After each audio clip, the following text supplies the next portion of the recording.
Taste the Daily.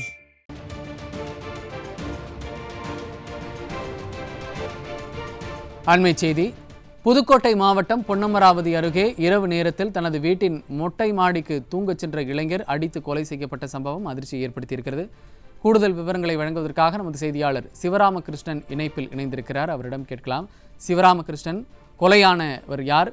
எப்படி கொலை நடந்தது? விவரங்கள். வணக்கம் சையத். புதுக்கோட்டை மாவட்டம் பொன்னமராவதி அருகே செங்கம்பட்டியில் 36 வயது ஆண் அடித்து அர்த்தத்தில் கொலை செய்யப்பட்ட சம்பவம் அப்பகுதியில் பெரும் பரபரப்பை ஏற்படுத்தியுள்ளது.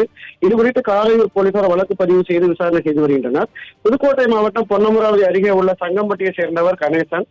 குடிப்பழக்கத்திற்கு அடிமையான இவர் அடிக்கடி மது அருந்திவிட்டு குடும்பத்துடன் சண்டை போடுவதை வழக்கமாக கொண்டுள்ளார். அதே போல நேற்று இரவும் மது அருந்திவிட்டு குடும்பத்துடன் சண்டையிட்டு விட்டு மொட்டை மாடிக்கு தூங்குவதற்கு சென்றதாக கூறப்படுகிறது. பொழுது விடிந்து காலை 7 மணி வரை ஆகியும் மாடியை விட்டு கணேசன் கீழே இறங்காததை கண்டு சந்தேகமடைந்த அவரது மகன் மோகன்தாஸ் மொட்டை மாடிக்கு மேலே சென்று பார்த்துள்ளார். அப்பொழுது ரத்த வெள்ளத்தில் கணேசன் இறந்து கிடப்பதை அறிந்து அதிர்ச்சி அடைந்த மோகன்தாஸ் அக்கம் பக்கத்தில் இருந்தவர்களுக்கு தகவல் கொடுக்கவே அவர்கள் காரையூர் போலீசாருக்கு தகவல் கொடுத்தனர். இதனையடுத்து சம்பவ இடத்திற்கு வந்த காரையூர் போலீசார் இறந்த கணேசன் உடலை மீட்டு பிரேத பரிசோதனைக்காக புதுக்கோட்டை மருத்துவக் கல்லூரி மருத்துவமனைக்கு அனுப்பி வைத்தனர்.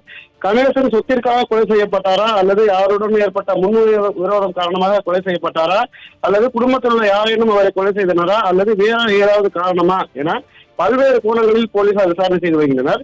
இறந்த கணேசனுக்கு பொன்னழகு என்ற மனைவியும் மோகன்தாஸ், தீபக், தர்மிக் ஆகிய 3 மகன்களும் மூலிகை என்ற ஒரு மகளும் உள்ளனர்.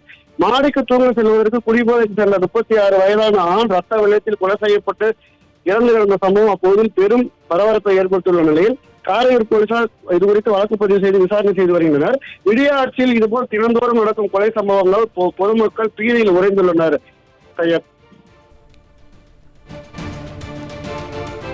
இணைப்பில் வந்து விவரங்களை வழங்கியமைக்கு நன்றி சிவராமகிருஷ்ணன்.